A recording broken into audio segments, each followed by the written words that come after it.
Okay, so let's get started. So have you, obviously y'all seen Avengers Infinity War, right?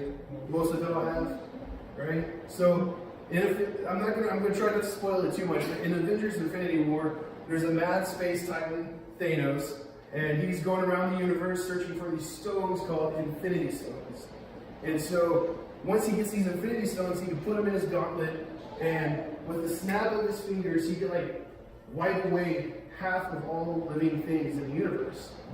So it's up to the Avengers to make it their priority, to make it their one main mission, their goal to stop Thanos, and they give him all they got.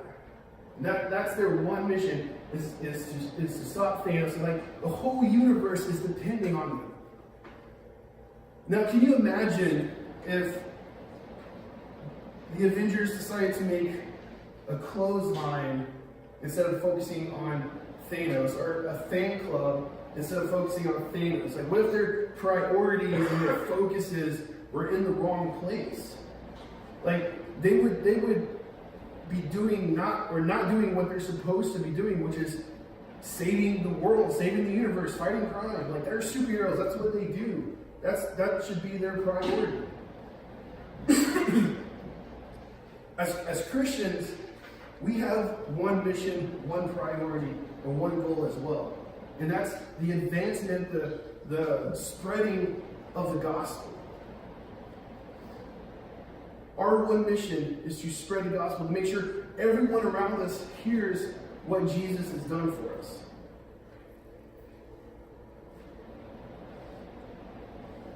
Let me ask you a question. What does it mean to make sharing the gospel a priority?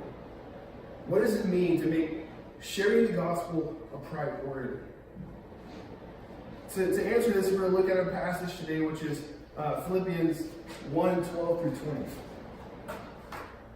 If you have it, y'all can follow along. I'm going to read it real fast.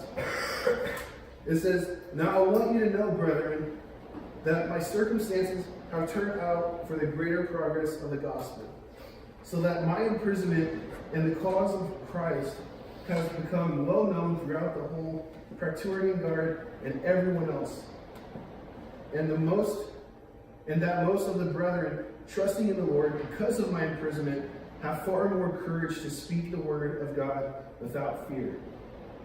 Some, to be sure, are preaching Christ even from envy and strife, but some also from good will. The latter to do it out of love, knowing that I am appointed for the defense of the gospel. The former proclaim Christ out of the selfish ambition rather than from pure motives, thinking it to cause me distress in my imprisonment. What then? Only that in every way, whether in pretense or in truth, Christ is proclaimed, and in this I rejoice. Yes, and I will rejoice.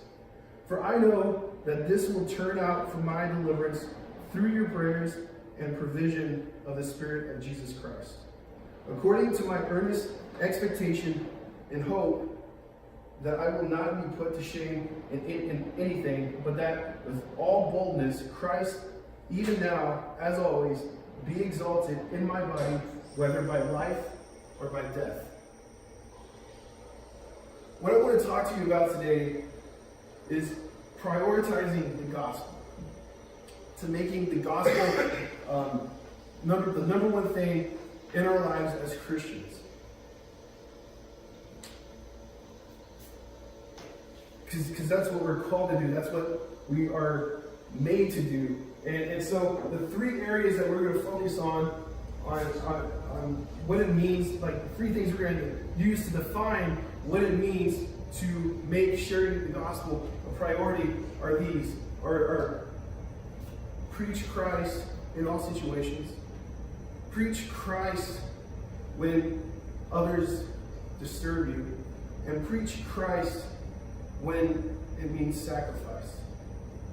I'll say that again. Preach Christ in all situations. Preach Christ when others disturb you. And preach Christ when it means sacrifice. Turning to our first point, which is preaching Christ in all situations. Let's look at that first point. If we go back to verse 12, first of all, let me explain that Paul is the one who's in prison here. He's in prison, and if we look at verse 12, he says, and he's talking to the people of Philippi, and he says in verse 12 that I want you to know that because I'm imprisoned, the gospel is being advanced. Because of his imprisonment, the gospel is being advanced. If we look at verses 13 and 14, we see why. It's because even though he's in prison, even though he's in this hard, scary situation, he's still sharing the gospel. He's still telling others about Jesus. He's still finding comfort in the gospel. And he finds joy in this because when he does this, when he still shares the gospel, when he finds his joy in the gospel, and hearing it being proclaimed, it's encouraging others to do the same thing. Not only is he doing it now, other prisoners around him are preaching the gospel and proclaiming the gospel and spreading the gospel. So it's kind of like a domino effect. And he's joyful to be in prison, and that this is what's causing the gospel to be advanced.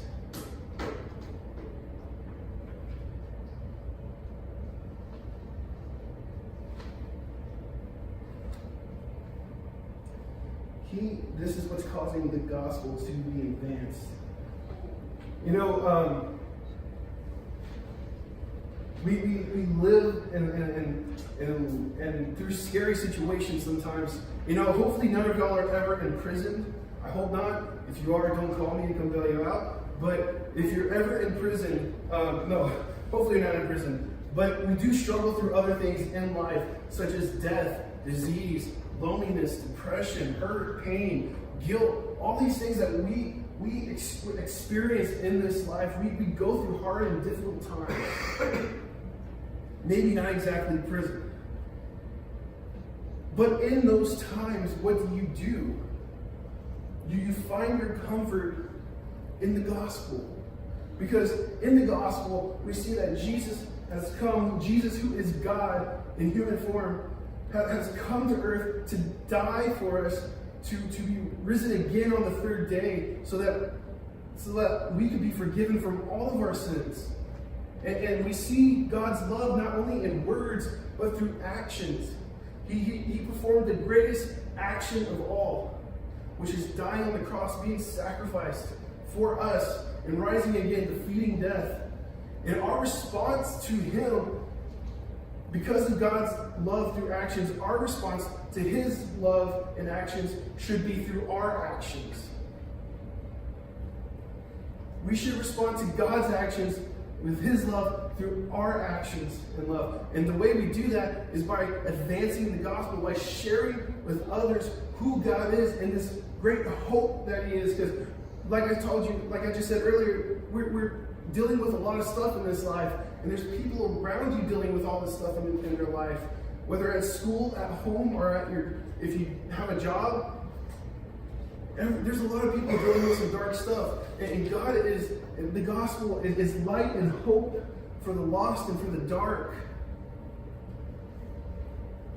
So when you find yourself in those situations, don't be despaired. Find comfort in God because of that. And then when you see other people experiencing the same thing like Paul was in prison, all these other people were in prison, but he shared the gospel. He found his comfort through the gospel, through God, and the others did as well. They found that light. They found that hope. I remember as a kid, it was a Halloween night, and I was really young, and there was a knock on the door, so I opened the door, and I was expecting someone dressed as a Power Ranger or superhero because I was a little kid. That's where my focus was. It's still where my focus is. Maybe not Power Rangers, maybe, I don't know.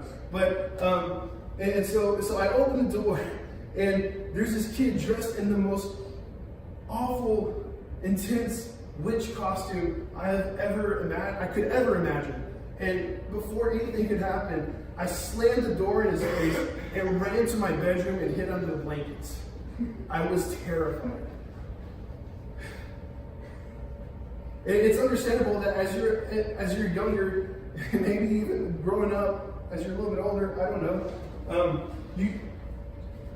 we find sometimes comfort under our blankets in scary and dark times, or sometimes younger kids will run to their parents, and we even still run to our parents for comfort when we need it, when we're going through something. And just like that, we can find comfort through God, through that gospel. And through that comfort, we know God's love, and we can share the gospel with others who need it as well. We can preach Christ in all situations. But what happens if you're preaching Christ, if you're sharing the gospel, and things go wrong? That brings me to my next point, which is preach Christ when others disturb you. Preach Christ when others disturb you. In verse 15, we see that it says that Paul said that there are some people sharing Christ from envy and strife. So there's some people down there in the prison with him who see Paul doing this and see him encouraging other people to do this, and then they want to do it better. They want to up him. They want to make themselves look good. So while Paul's doing this out of a pure motive, these other people are not. And we see that again in verse 17. It says, the former proclaimed that Christ, out of selfish ambition, rather than from pure motives, thinking to cause me distress in my imprisonment. So while we have other people trying to up Paul, we have other people mocking Paul and trying to mimic him and stir up people in the prison and stir up the guards in the prison and make Paul's life in the prison a little bit harder because they don't like Paul. When we share the gospel, when we share Jesus, we might encounter people who mock us, who want to try to do it better than us, to make us feel small. And we sometimes have that insecurity as Christians that we don't want to share the gospel because we don't want to be made fun of. We don't want. We know that we feel like some people might be able to do it a little bit better than us. This is what Paul says in verse 18, and this is the best response. He says, "What then? Only that in every way, whether in pretense or in truth, Christ is proclaimed. And in this I rejoice. Yes, and I will rejoice." So essentially, when we come across this problem, what do? We continue to preach Christ. We continue to share the gospel because this is what happens.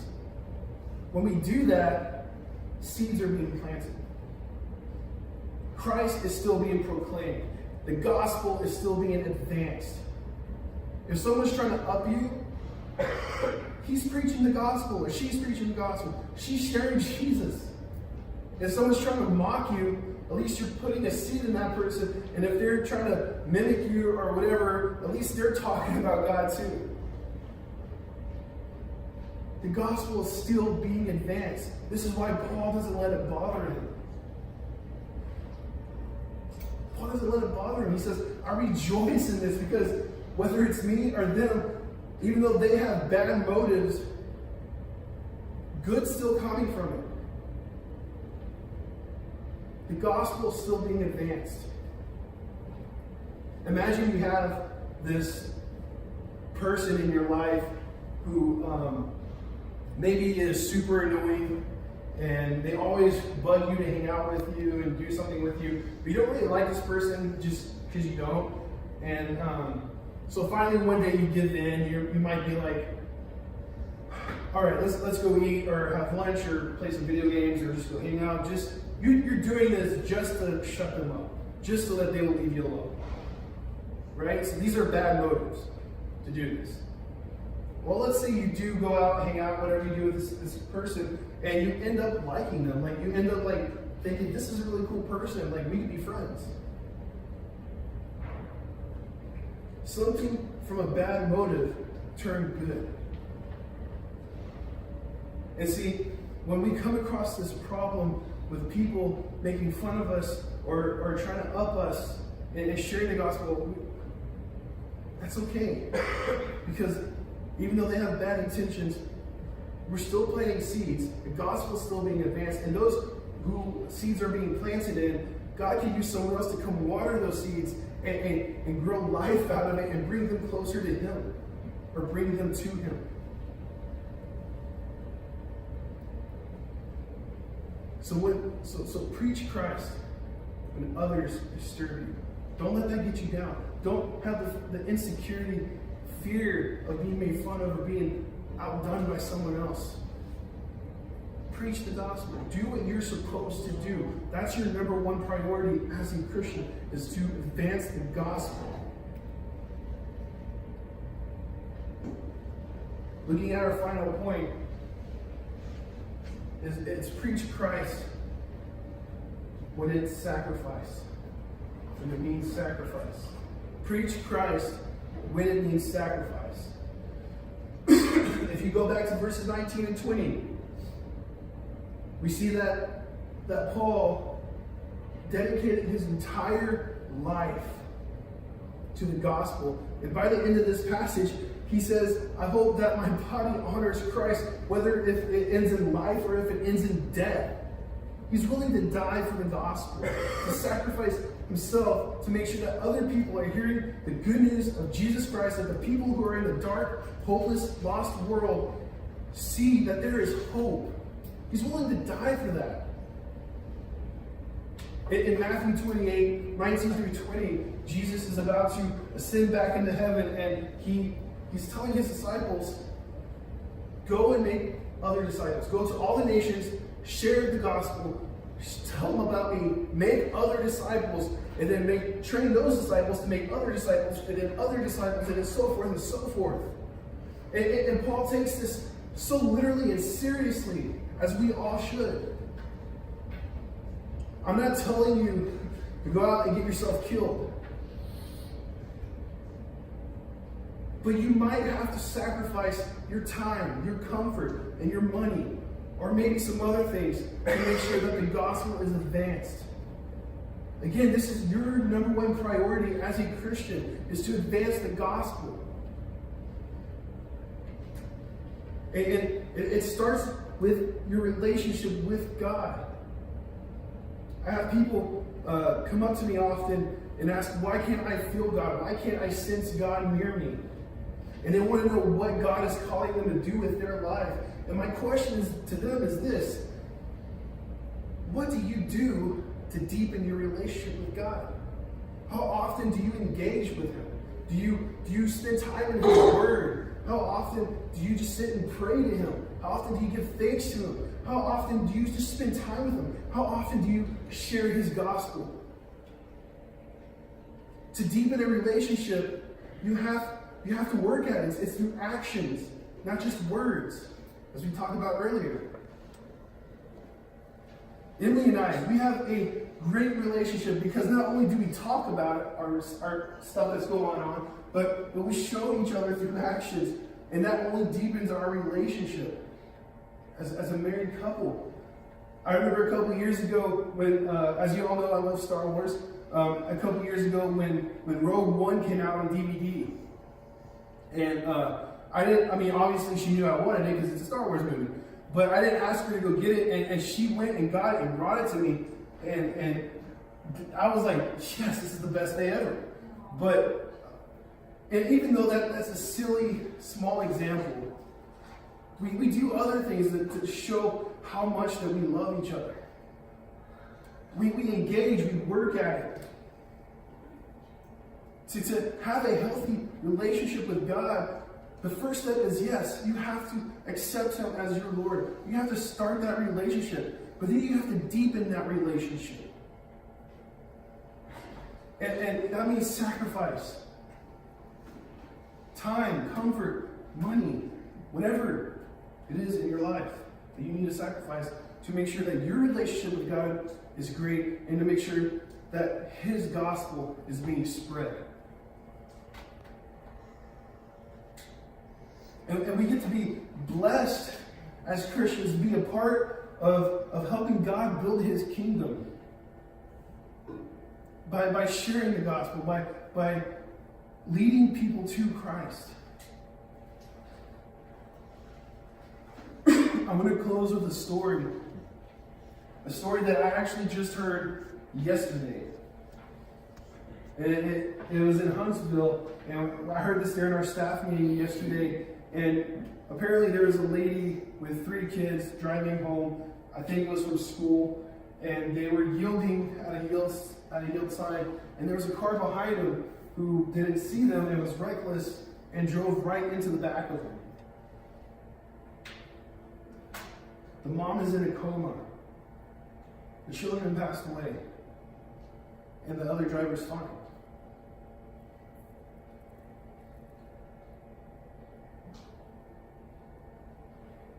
The reason she ran into him was because she wasn't focused on driving. Her priority, even though she was driving, her priority wasn't driving. It was her phone. Texting, whatever she was doing on her phone. She was on her phone, and that happened.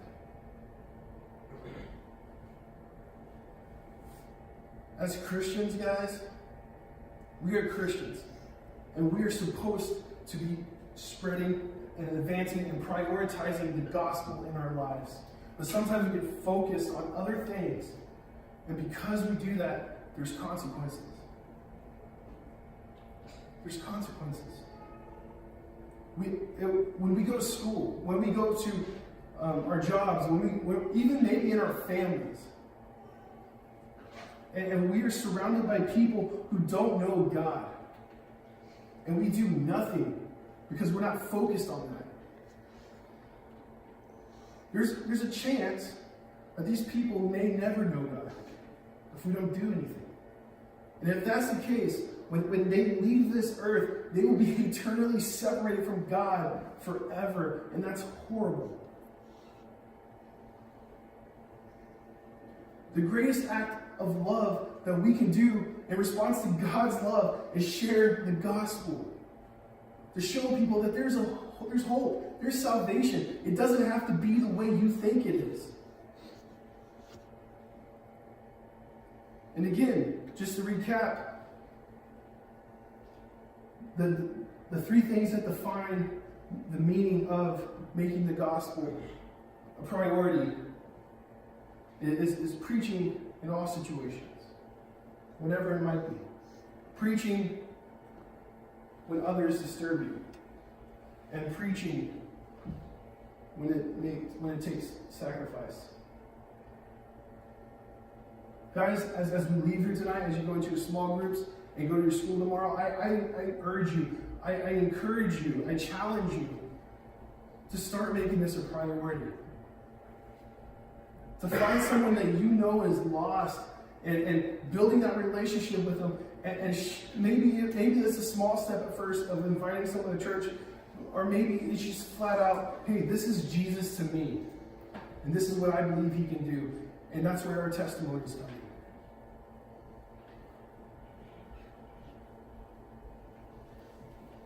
Prioritize the gospel in your life. Let's close. Heavenly Father, thank you so much for all you've done, all you're going to do, Lord.